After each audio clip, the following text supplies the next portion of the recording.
I was 11 when my father vanished. No warning, no goodbye, just a note on the kitchen counter that said, "You'll be fine, Hannah." I wasn't fine. I cried until my voice broke, sitting in an empty house that smelled of dust and broken promises. Then, just before midnight, headlights flashed outside. A black Rolls-Royce stopped at our gate, and a tall man stepped out. Silver hair, sharp eyes, and a presence that made the air itself hold its breath. "You're Hannah Parker?" he asked. I nodded, trembling. "Good. I'm your grandfather. Pack your things. You're coming home." That was the night I left behind poverty, pain, and every memory of my father. 18 years later, I'd built an empire on the foundation of his abandonment. And when he finally came back to take what he thought was his, I made sure he left with nothing. I still remember that Friday like a scar that never faded. The air smelled of rain and pine, and I ran home from school holding a spelling test with a perfect score. I wanted to show Dad. He'd promised that if I got an A, we'd go to the fair this weekend. I even imagined him smiling, ruffling my hair, saying, "That's my girl." But when I opened the door, the house answered with silence. The TV was gone, the cupboards half empty, the photo of Mom on the shelf missing. "Dad," I called out, dropping my backpack. Only the echo of my voice came back. Then I saw it. A folded note on the kitchen counter beside an unpaid electricity bill and a chipped coffee mug. "Hannah, I can't do this anymore. You'll be fine, Dad." That was it. No reason, no promise. Just words that cut deeper than a knife. I sat on the cold floor for hours, staring at the door, waiting for him to come back. Maybe it was a joke. Maybe he just needed air. But as the sunlight faded, hope dissolved into fear. The house creaked with loneliness. The fridge hummed like it was mocking me inside. Just a bottle of ketchup and half a loaf of bread. I ate in silence, pretending it was dinner. When night came, I curled under a thin blanket, hugging my backpack like it could protect me from everything that hurt. Every sound made me flinch. The wind, the pipes, the scratching branches. Outside. I whispered to myself, "He'll come back. He has to." But deep down, I knew the truth. By morning, the silence was heavier. I walked to the small store down the street and stared at the breakfast sandwiches I couldn't afford. The clerk looked at me with pity. "Where's your dad, sweetheart?" I forced a smile. "He's working." It was a lie I'd tell years. That night, when the rain began to fall, I sat by the window tracing the raindrops with my finger.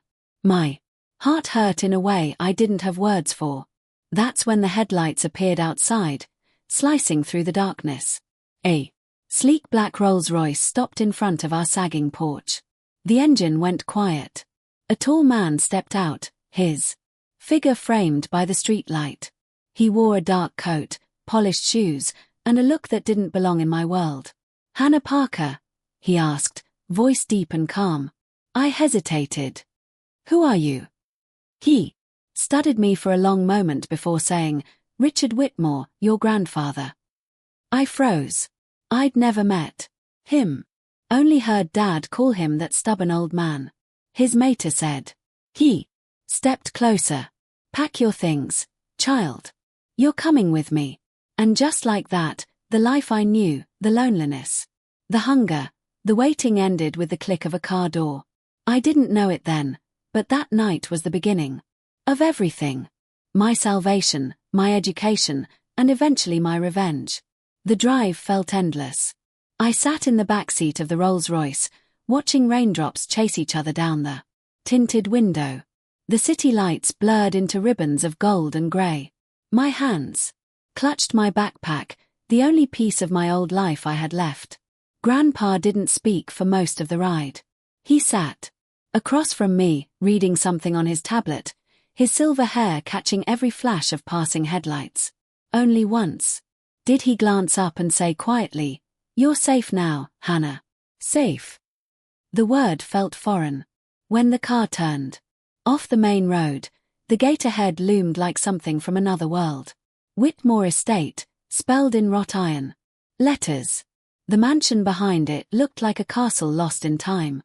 Marble pillars, ivy-covered walls, and windows, glowing with warm golden light. As the car rolled up the driveway, two women stepped out from the grand front doors. One was tall, elegant, and sharply dressed, my Aunt Margaret. The other, a girl around my age with perfect curls and a smirk. Her daughter Lydia. Margaret's smile froze the moment she saw me. "Father," she said, her tone brittle. "You brought her." "She's my granddaughter," Grandpa replied evenly. "And she'll stay here from now on." Lydia whispered something and laughed. Margaret's face tightened. "She doesn't belong in this house. She's Daniel's problem." "Daniel is gone," Grandpa said sharply. "And I won't have my family divided any further."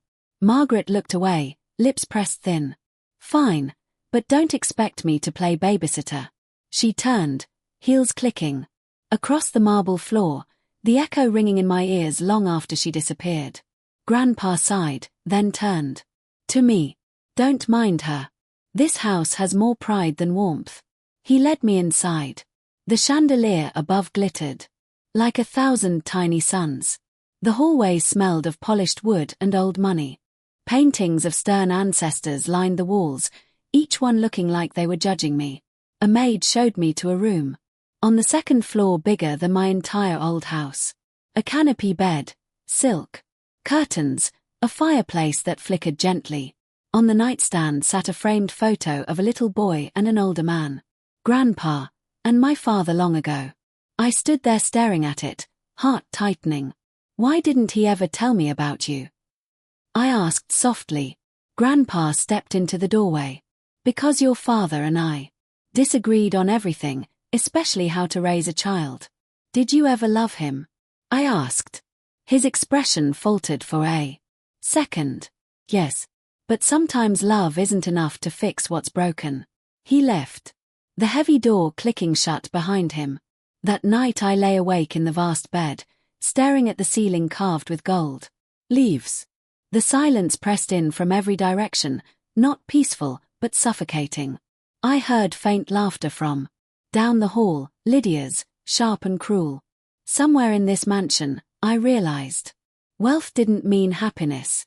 It just made the loneliness echo louder. I turned to the window. Beyond the glass, the ocean stretched endlessly, waves crashing against the cliffs below. Grandpa had said I was safe, but as I listened to the storm outside, I couldn't help but wonder if I had simply traded one kind of cage for another. The first morning at Whitmore Estate began before sunrise. A knock on my door jolted me awake. When I opened it, Grandpa stood there already dressed in a crisp suit, holding 2 cups of coffee. "We start early in this house," he said. "Breakfast is in 15 minutes. Where?" "Something practical." Practical? I didn't even know what that meant in a mansion like this. Downstairs, the dining room looked like something out of a royal palace. The long table could have seated 30 people, but only 5 chairs were filled. Grandpa at the head, Aunt Margaret on his right, Lydia scrolling through her phone, and her twin brother, Cole, who looked bored out of his mind. When I sat down, Margaret's smile was all ice.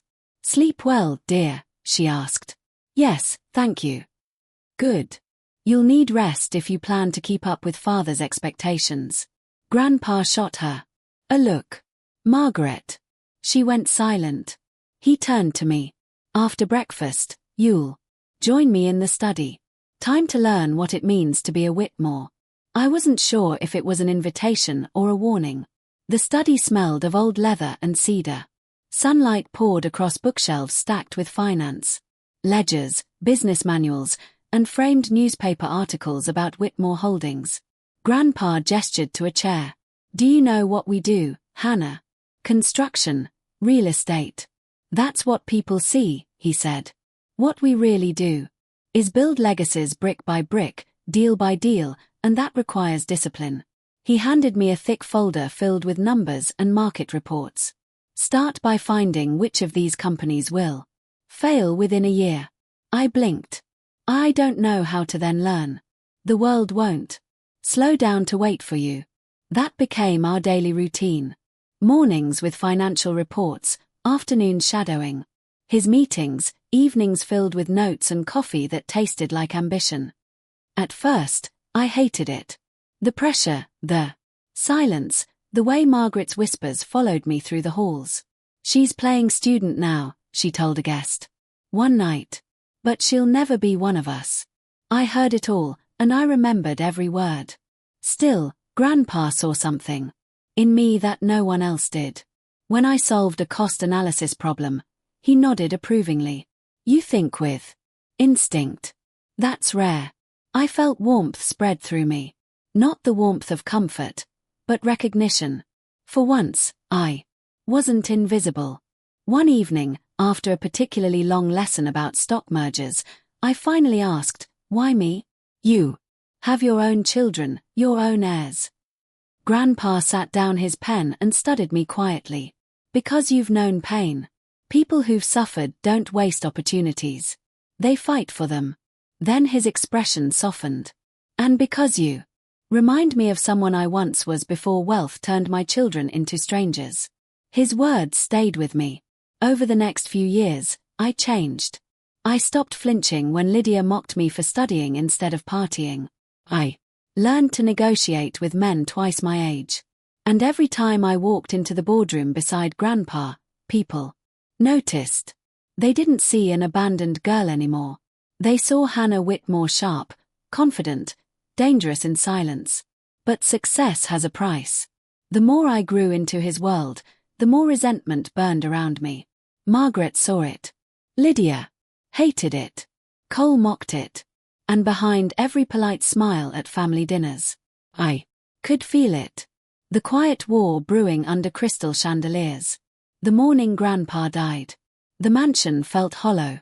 The halls that once echoed with his deep commanding voice were now filled only with the quiet shuffle of servants and the muffled sobs of strangers. He passed away in his sleep peaceful, they said. But when I stood beside his bed, the oxygen tube still coiled near the pillow. I couldn't stop shaking. The man who'd rebuilt me from nothing was gone. At the funeral, the Whitmore name drew the press like vultures. Rows of black suits, glossy limousines, and cameras flashing outside the church gates. Reporters whispered as I walked past. That's the granddaughter, the one he raised. Aunt Margaret arrived late.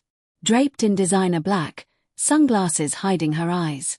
Lydia and Cole followed, pretending to mourn while taking photos by the floral displays. When the priest began to speak, my throat closed. Richard Whitmore was a man of great vision, he said.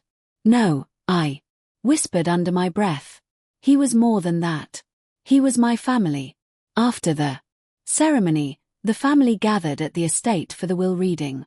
The lawyer, a thin man with silver-rimmed glasses, sat behind Grandpa's mahogany desk. The atmosphere was so thick with tension you could almost hear it hum. He cleared his throat. Per the last will and testament of Mr. Richard Whitmore. Margaret leaned back in her chair, confidence dripping from her voice. Let's just get this over with. I'm sure Father left things as they should be. The lawyer nodded, unfolding the document. To my daughter, Margaret Whitmore, I leave the summer villa in Napa Valley. To my grandchildren, Lydia and Cole, a trust fund of $2 million each. Margaret smiled smugly. And the rest? The lawyer adjusted his glasses. The controlling shares of Whitmore Holdings, the primary estate, and the family trust are to be transferred to my granddaughter, Hannah Parker. The room went dead silent. What? Margaret's voice cracked. That's absurd. She's a child. I'm 23, I said quietly. This has to be a mistake, Lydia hissed. Grandfather wouldn't leave everything to her. But the lawyer continued calmly. Mr. Whitmore made this decision 2 years ago. While in perfect health and of sound mind, Margaret shot to her feet. Face red. He was manipulated.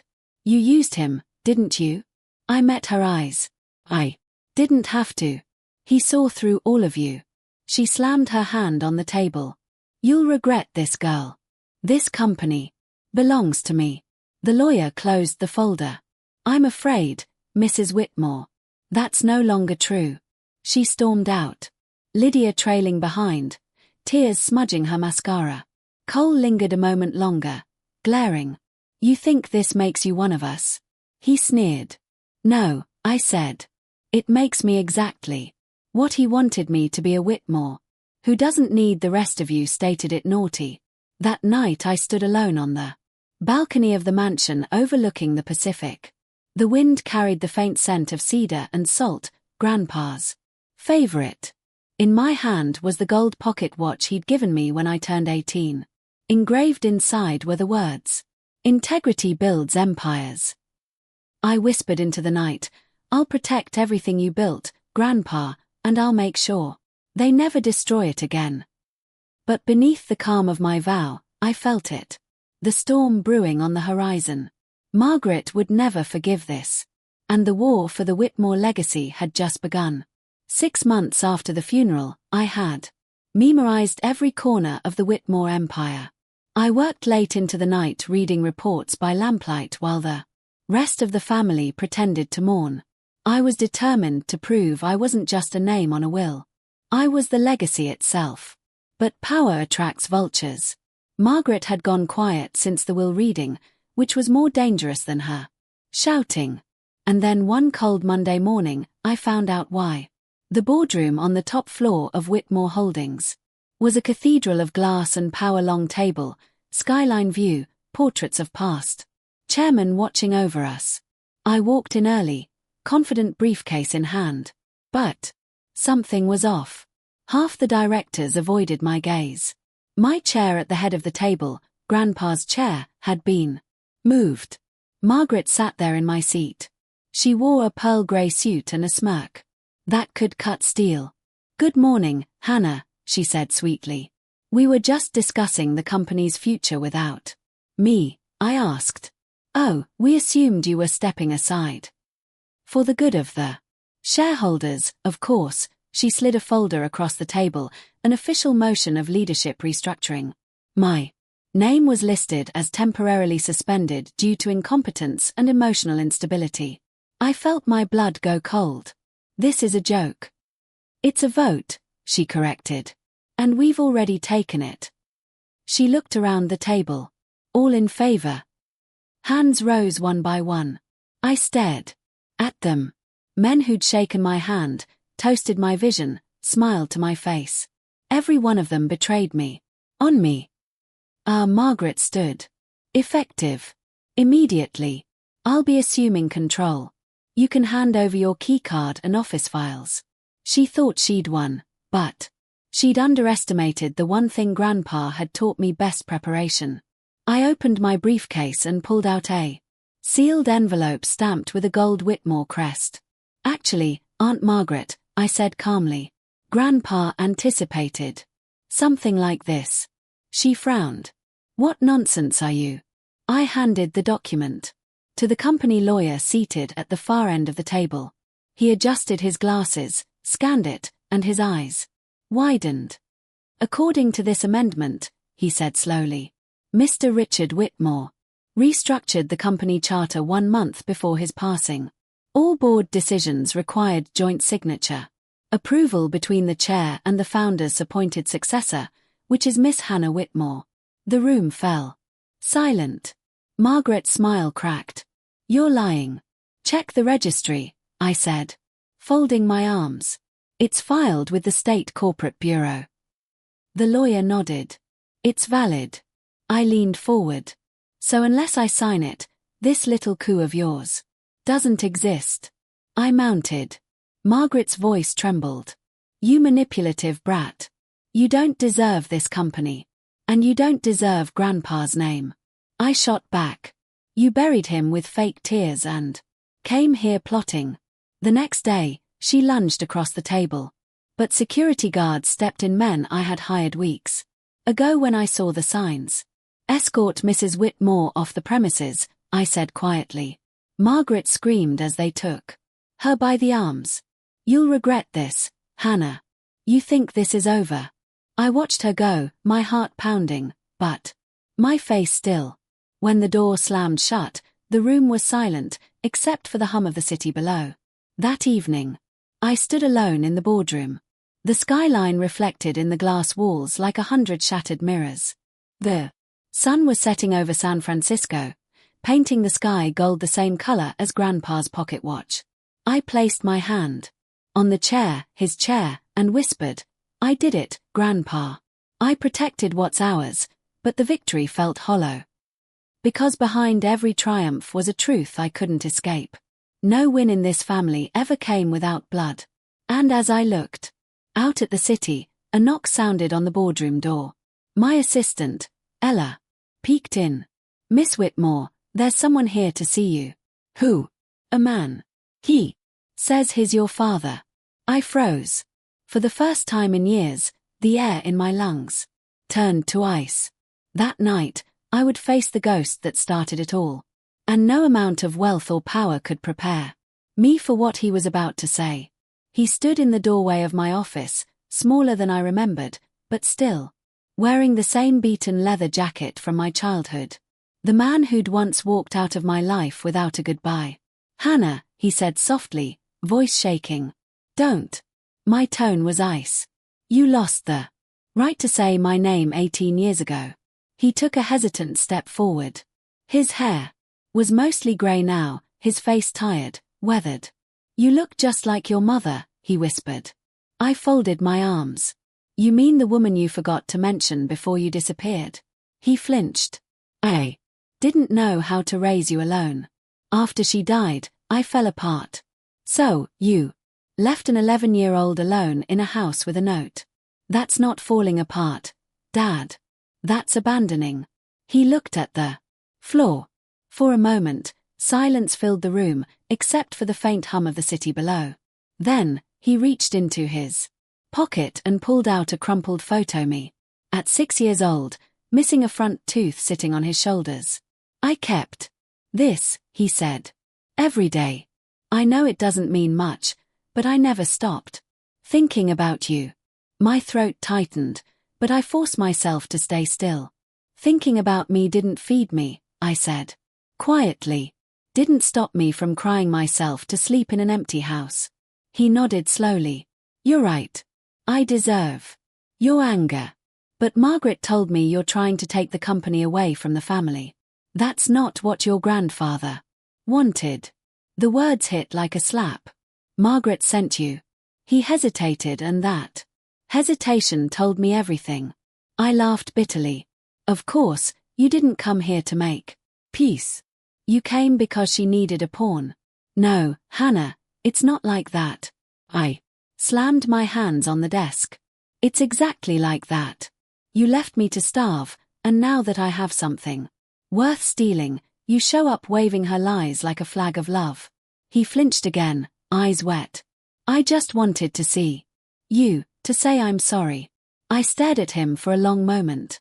There was no hate left, only emptiness. Like staring at the ghost of a life that never was. "You know what's funny?" I said quietly. "I used to imagine this moment every night. I thought if you ever came back, I'd run to you. That I'd forgive you. But now I just feel nothing." He looked broken. "Please," he said, voice cracking. "I'm sick, Hannah. The doctors say I don't have long. I didn't come for money. I just wanted my daughter to know I'm sorry before it's too late." Nod for a second. My heart wavered. The child in me, the one who used to wait by the window, wanted to believe him. But then I saw the envelope in his pocket, peeking out just enough for me to notice a letterhead. Summit Development Group. Margaret's company. My voice went cold again. "You can tell Margaret her plan failed," I said, standing. "And if you ever walk into this building again, security will escort you out." He looked at me, eyes glistening. "I know you hate me, but someday you'll understand." I shook my head. "No, Dad. Someday you'll understand what it feels like to be left behind." He turned slowly and walked out, shoulders slumped. The door closed Behind him with a soft click that sounded like the final period on a chapter 18 years too long. I stood there. For a long time, staring at the skyline. For years, I'd wanted him back, wanted closure, love, something. Now, I realized I didn't need any of it. I had built my own strength, my own name, my own future. And yet, as I watched the city lights flicker, a single tear fell. Not for him, but for the girl who'd once waited by the window, believing fathers always came home. That night, I poured myself a glass of wine, sat at Grandpa's desk, and whispered, "You were right, Grandpa. Some people teach you how to build. Others teach you what never to become." The next morning, I made a decision. If the Whitmores wanted a war, I'd give them one. But this time, I'd make sure they could never rise again. After my father's visit, I didn't sleep for 3 nights. Every word he'd said replayed in my mind, the guilt, the excuses, the cracks in his voice. But the envelope from Summit Development Group told me what I needed to know. Margaret was desperate, and desperate. People make mistakes. So, I waited quietly. Weeks passed. On the surface, Whitmore Holdings thrived, profits up, new projects announced. But behind closed doors, I had Ella dig through every transaction Margaret ever touched before her removal. The deeper we looked, the uglier it got. Shell accounts, hidden kickbacks, payments routed through front companies in her children's names. It wasn't just greed. It was treason. I knew what Grandpa would have done. He wouldn't scream. He'd wait, then he'd strike once, clean, and final. So, that's what I did. The annual shareholder meeting arrived, a glittering event at the downtown Hilton ballroom with every reporter in San Francisco waiting for a headline. I walked in wearing black silk, hair pinned back, calm as glass. Ella whispered beside me, "Are you sure about this, Hannah?" "Absolutely," I said. "It's time they saw who really built this empire." Well. Margaret was there, of course, sitting near the front, with Lydia and Cole, pretending confidence. Her pearls glimmered under the chandelier, but her eyes flicked nervously between me and the giant projection screen behind the stage. I stepped up to the podium. "Good evening," I began, my voice steady. "Today we celebrate Whitmore Holdings, but also the integrity it stands for. And integrity, as my grandfather used to say, is tested only when greed whispers." A low murmur swept through the crowd. I pressed a button on the remote. Behind me, the first slide appeared, a company logo none of them recognized. Cedar Financial Group, then another, Westline Logistics. "These," I continued, "are shell companies, fake entities created to siphon millions from Whitmore Holdings, and they all lead back to one name." The next slide hit like a thunderclap. Margaret Whitmore. Gasps filled the room. Cameras flashed. Lydia turned pale. Cole swore under his breath. "That's a lie." Margaret shouted, standing. "You fabricated this." I nodded to Ella, who played a recording, Margaret's own voice taken from an intercepted call. "Transfer another $2 million to Westline and make sure Hannah never finds out." The ballroom erupted. Reporters shouted questions. Security stepped forward. I raised a hand. "Let her speak," I said calmly. Margaret trembled, her voice cracking. "This company was mine. Father stole it from me and you. You manipulated him." I stepped closer. "I didn't manipulate anyone, Aunt Margaret. I earned what you threw away. Grandpa believed in people who built, not those who leech. And had a baby of no tail eyes. A problems enter and subscribe." She stared at me, eyes wide, voice breaking. "You think you've won?" I leaned in low enough for only her to hear. "I don't think it. I know it." Then I turned back to the microphone. "Effective immediately, Margaret Whitmore and her associates are terminated and under criminal investigation for corporate fraud. The evidence has already been turned over to the authorities." The audience exploded into applause. Reporters shouted. Lydia screamed, "You ruined us." No, I said softly. You ruined yourselves. Hours later, when the ballroom had emptied and the flash bulbs had faded, I stood on the balcony overlooking the city lights. The wind whipped my hair, but I didn't move. Ella came up beside me, a faint smile on her face. You did it. You actually did it. I looked out at the skyline the city Grandpa had helped build. The company he'd trusted me to protect. No, I said. We did it for him. Below us, the night glittered not with greed, but with freedom. For the first time in years, I felt the weight lift from my chest. The ghosts of the past, my father, my aunt, the fear of never being enough all faded into the wind. I thought victory would feel cold, but instead it felt like peace. Still, a quiet ache lingered, not for what I'd gained, but for what I'd lost long ago. The family that could have been. I whispered into the night, Grandpa, it's over. The Whitmore name is clean again. But the wind seemed to answer softly. Not over, Hannah. Not yet. Because I didn't know then the world wasn't done testing me. The empire I'd saved would soon demand something greater. The courage to turn power into purpose. 6 months after the scandal, the Whitmore name no longer stood for greed. It stood for rebuilding. Every morning, the headlines felt like sunlight instead of a storm. Hannah Whitmore reshapes empire into force for good. From abandoned child to visionary CEO. But it wasn't the applause I cared about. It was what came next. I converted one of the downtown towers into something new. The Whitmore Foundation for Children, a place where no kid would ever feel the emptiness I once did. The lobby smelled of fresh paint and possibility. The walls covered in drawings from children who had already begun to dream again. At the opening ceremony, cameras flashed and reporters shoved microphones in my face. Miss Whitmore, why start a foundation instead of expanding your real estate division? I smiled. Because buildings last decades, I said. But people, if you build them right, last generations. The crowd applauded, but I barely heard them. My eyes drifted to the photo framed on the stage. Grandpa Richard standing beside me the day I graduated. He wasn't there in body, but I could almost hear his voice. Integrity builds empires, Hannah, I whispered back. And kindness keeps them standing.